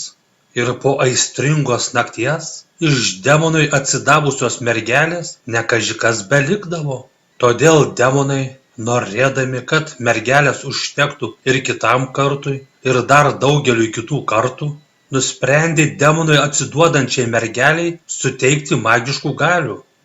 Galių, padedančių jai išlikti gyvai. O kad tokių mergelių su magiškomis galiomis neatsirastų per daug, demonai įvedė kontrolės įstatymą. Įstatymą, kuris leidžia suteikti magiškų galių tai mergeliai, kurią ima į žmonas. Aš sutikau tapti demono žmona vien tik tam, kad tapčiau galinga, supratusi, kad toje pačioje pievoje, kurioje skinu gėles, lankosi ragana, paslapčia pradėjau jai palikinėti laiškelius. Laiškelius, kuriuose jai pažadėjau aukso kalnus, kad tik ji padėtų man pabėgti. Ir po kiek laiko pievoje pradėjau rasti laiškelius su atsakymais. Ir taip, rašteliais bebendraudama su ragana, galėjau suorganizuoti savo pabėgimą. Tavo pabėgimas tavajam asmens sargybiniui kainavo gyvybę. Jis nebuvo mano asmens sargybinis, jis buvo mano prižiūrėtojas ir jo niekas nesiruošė žudyti. Tiesiog ragana nelabai sugebėjo kontroliuoti savo galias ir bandydama jį užmigdyti, netyčiom užmušė. Tai tu pririšai mane prie medžio, kad netrukdoma galėtum grįžti atgal pas demonus ir užbaigusi tuoktuvių ritualą gautum geležinę odą? Tada jis pamatė, kad princesė šelmiškai šypsosi ir viską supratęs pasakė: tu jau turi geležinę odą. Princesė pritariamai mirkteli ir jos akys tampa juodos kaip anglis, tuom parodydama, kad jis yra teisus. O tada ji mirkteli dar kartą ir jos akys vėl tampa tokios, kokios buvę. Aš tave surišau tam, kad man nesimaišytum, nes sugrįžusi namo, aš atsiimsiu viską, kas man priklauso pagal prigimtinę teisę. Ir visi tie, kurie pamėgins man priešintis, skaudžiai sumokės. Aš tave surišau, nes nenorėčiau netyčiom sužeisti tą, kuris mane gelbėdamas šitaip rizikavo. Tada princesė, iš vagies pasiėmusi peilį, perpjauna savo suknelės šonus, kad patogiau galėtų sėdėti balne. Ir užsėdusi ant žirgo išjoja, o tuo metu vagis jau baigia nagu praardyti, kaip tik tokiam atvejui rankovėje užsiūta aštrią geležėlę ir su ja pradeda pjauti virves. Torovinde miesto vartų sargas nuobodžiaudamas stovi savo poste ir su nekantrumu laukia, kada baigsis budėjimas. Brėkštantys pirmieji saulės spinduliai išduoda, kad prasideda ryto metas, o tai reiškia, kad jo naktinė pamaina greitai pasibaigs ir jis galės pagaliau eiti miegoti. Tada, turėjusi būti ramų naktinį budėjimą, sudrumsčia netikėtai pasirodęs raitelis. Keista, kasgi čia toks ankstyvas galėtų būti, pamąsto sargas, įsistebeilydamas į tolį. Geriau įsižiūrėjęs pamato moteriškas raitelio kūno linijas ir lengviau atsikvepia. Nieko baisaus, čia tik kažkokia moteris, ką ji gali padaryti. Drąsiai išėjęs pasitikti atjojančią raitelę, sargas surinka: Stak! Raitelė sustabdė žirgą ir nulipusi atsisuka į sargą. Tada sargas ją pažino. Čia juk princesė, kuri dingo ir kurios visi ieško. Jis nieko nelaukęs atsigręžia į vartų pusę ir džiaugsmingai visa gerklė surinka: Princesė Fausta sugrįžo! Greičiau karaliui praneškite gerą žinią! Atsigręžęs atgal į princesę, sargas sutrinka. Taip, čia tikrai princesė Fausta, bet ji kažkokia kitokia, kažkokia neatpažįstama, kažkokia bauginanti. O tada princesė, pajutusi, kad jos kūnas jau visiškai įsisavino geležinės odos galias, stipriai sugniaužia kumščius ir plėšrūniškai iššiepia dantis, o jai iš nugaros išauga demoniški sparnai. Pamatęs kažką nesuvokiamo, sargas stipriai persigąsta ir, rėkdamas iš siaubo, puola bėgti. Princesė kartą mosteli sparnais ir pakilusi į orą, žaibo greičiu puola jam iš paskos. Pasivijusi pagriebė jį ir neria aukštyn. Nešina iš baimės rėkiančių sargybinių, princesė praskrenda virš Torovindą juosiančios gynybinės sienos ir toliau skrisdama virš miesto nuskrenda link karaliaus rūmų. Besimėgaudama savo įsigytomis stebuklingosiomis galiomis, ji kilo vis aukščiau ir aukščiau, o be paliovos iš baimės rėkiantis sargas vis nesiliovė rėkęs.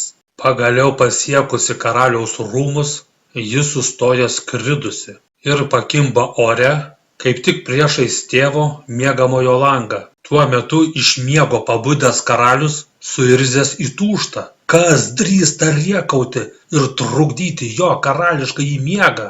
O tada jam kyla kitas klausimas. Kaip kažkas gali rėkauti jam už lango, jeigu jo rūmai didžiausias pastatas karalystėje, o jo miegamasis viršutiniame aukšte? Tuo metu princesė, žiūrėdama į tėvo langą, nusitaiko, apsisukdama užsimoja ir sargą, kurį specialiai buvo tam atsinešusi, paleidžia į tėvo langą. Tuo metu apsimiegojęs karalius nustebęs spoksojo į savo vitražinį langą ir per spalvotų stiklų mozaiką bandė įžiūrėti, kas dedasi lauke. Kaip tik tada vitražas dūžta ir vidun su stiklais įlekia princesės paleistas sargybinis. Didžiulė jėga lėkęs sargas, lyg koks apvalus vaisius, grindimis nurieda tolyn, čiut neužkliudydamas karaliaus. Jis kūlversčiais riedėjo tol, kol stipriai atsitrenkdamas į sieną sustojo. Nieko nesuprasdamas karalius apstulbęs spoksojo į be sąmonės gulintį sargą. O tada pajutęs, kad jo miegamajame dar kažkas yra, atsigręžia atgal. Tada išvysta išdaužto lango ertmėje stovinčią dukrą. Fausta, čia tu? Nustebęs paklausė jis, bet pamatęs jos krauju pasruvusias demoniškas akis, suprato, kad prieš jį stovi kažkas daug daugiau nei jo dukra. Atsisėdusi į tėvo sostą, princesė tapo karalienė, bet norint tapti tikra karalienė, reikalingas visuotinis pripažinimas. Tėvo sostas per daug didelis, kažkoks nelabai patogus, kad ir kaip ji bebando patogiau įsitaisyti, nieko neišeina. O gal tai dėl to, kad sostas neteisėtai užgrobtas ir ji jaučia, kad neturi teisės jame sėdėti? Į sosto salę įėjęs tarnas garsiai praneša dar vienos audiencijos pas karalienę belaukiančios šeimos pavardę. Viena iš įtakingiausių Torovindo šeima įeina į sosto salę ir patraukia link tėvo soste sėdinčios princesės. Gandas apie neeilines princesės galias greitai apskriejo visą karalystę ir visi jau žino, kad demoniškų galių dėka ji neteisėtai užgrobė tėvo valdžią. Tada šeimos galva, kreipdamasis į princesę, ryžtingai praneša, kad jo šeima pripažįsta jos valdžią.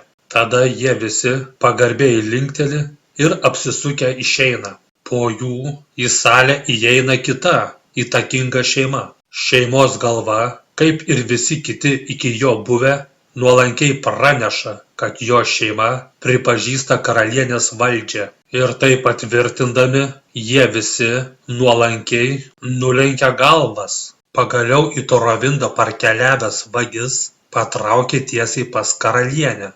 Jis buvo ant jos supykęs už tai, kad jį šitai paliko. Nežinodamas, ar sargai įleis jį į rūmus, į sosto salę jis prasibrovė kitais, tik jam vienam žinomais keliais. Ir kai eilinė kilminga šeima paliko sosto salę, iš už kolonos pasirodęs vagis piktai sušunka. Tai viskas tik dėl to, kad nužudydamas savo tėvą užimtum jo vietą?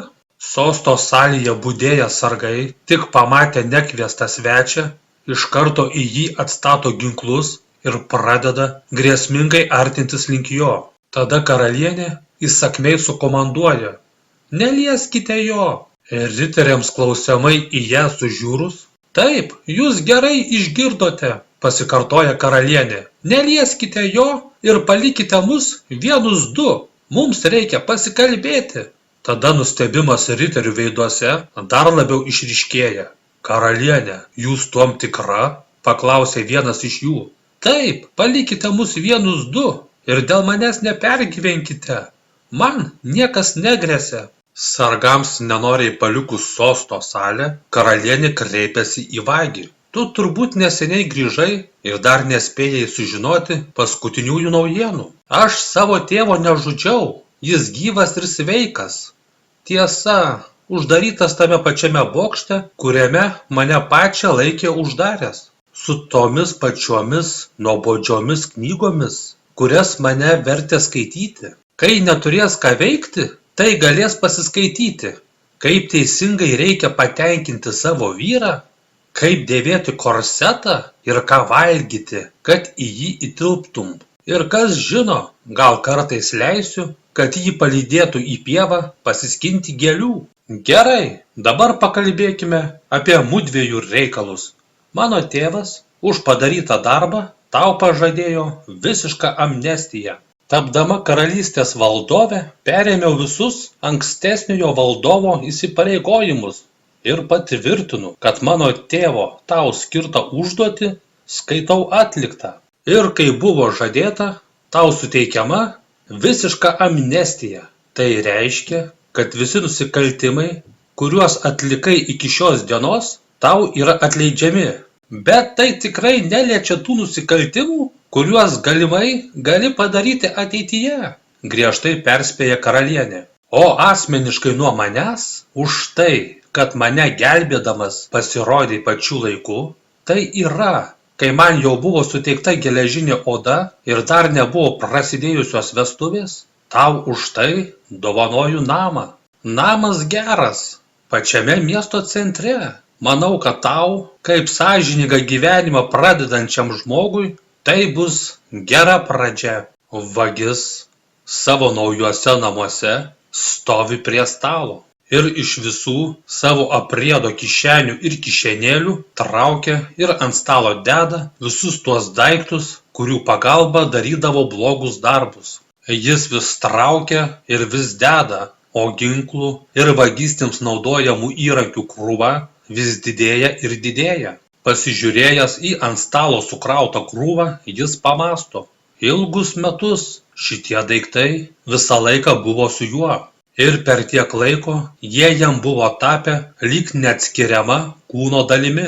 Bet dabar, kai jis pradeda įstatymus gerbiančio žmogaus gyvenimą, šitie daiktai jam nebereikalingi. Tada jo dėmesį patraukia vienas iš ant stalo stovinčių buteliukų. Gyvatės pienas, tai stiprus nuoviras, pamąsto jis. Mažytis jo lašelis gali bet ką užmigdyti, netgi ir tą, kuris dėvi geležinę odą. Jie visus pergudravo, visus apgavo, visus paliko kvailio vietoje. Kad galėtų užsidėti karūną, ji mus visus, lyg kokias šachmatų figūras, stumdė kaip norėjo. Ne kartą dėl teisės sėdėti soste brolis nužudė brolį, ne kartą sūnus nužudė tėvą. Tai nieko tokio, jei princesė visus pergudravusi įkalino tėvą ir atsisėdo į sostą, bet sugebėjimas atsisėsti į sostą ir sugebėti valdyti valstybę – du skirtingi dalykai. Valstybės valdymas – rimtas dalykas, neišmintingas valdovas reiškia, kad žmonės gali badauti, kad gali kilti karai ir kad miesto gatvės gali būti užpildytos su ištiesta ranka stovinčiais ir išmaldos prašančiais našlaičiais.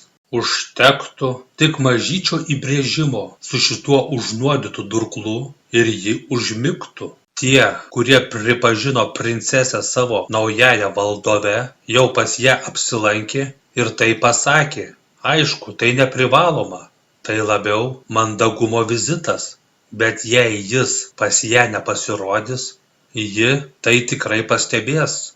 Ir tai puiki proga viską sugrąžinti į savo vietas. Kad ir kiek sunkiai šarvais vilkinčių negrabių riterių ją besaugotų, vikrus vagis nesunkiai sugebėtų juos visus apeiti ir ją pasiekti. Nesvarbu, kokia galinga ji bebūtų, jis tikrai suspėtų jai įbrėžti užnuodyto durklo ašmenimis daug greičiau, nei jis spėtų sureaguoti. O jei užmigus, beliktų tik kuo greičiau išlaisvinti karalių.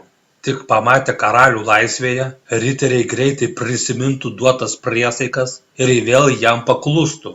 Beliktų tik kuo greičiau ją sukaustyti ir įkalinti, ir viskas taptų kaip buvę. Tik išėjus pro duris laukan, nosį iš karto pamalonina svaiginančiai aromatingas oras. Princesė visai neseniai tapo karalienė, o miesto beveik neįmanoma atpažinti.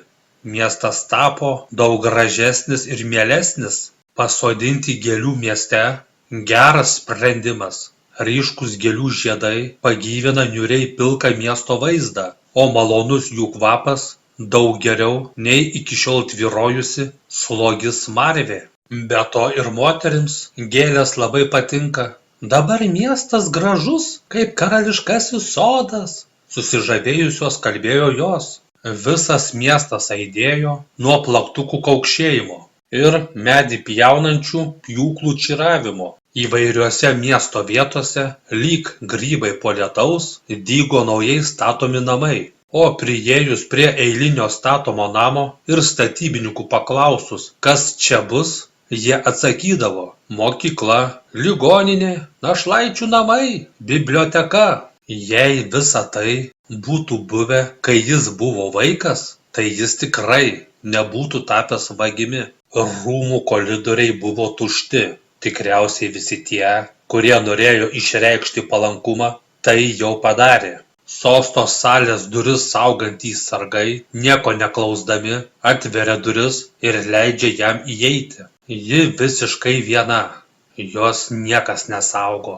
O tada pažvelgęs į tą jauną, neužtikrintai tėvo soste sėdinčią mergaičiukę, vagis pamąsto, galbūt ji ir neturi teisės dėvėti karūną, galbūt ji ir ne pats tinkamiausias žmogus sėdėti soste, galbūt jos valdomų laikotarpiu karalystei teks išgyventi daugybę negandų, bet ji viską pradėjo teisingai ir būtų įdomu pamatyti, kaip jai seksis. Tada vagis priklaupia priešais ją ir pasako, aš pripažįstu jūsų valdymą. Kad ir kiek Torovinto gyventojų beatėjo ir jai išreiškė savo palankumą, ji vis jautėsi neužtikrintai, ji jautėsi, lyg būtų ne savo vietoje.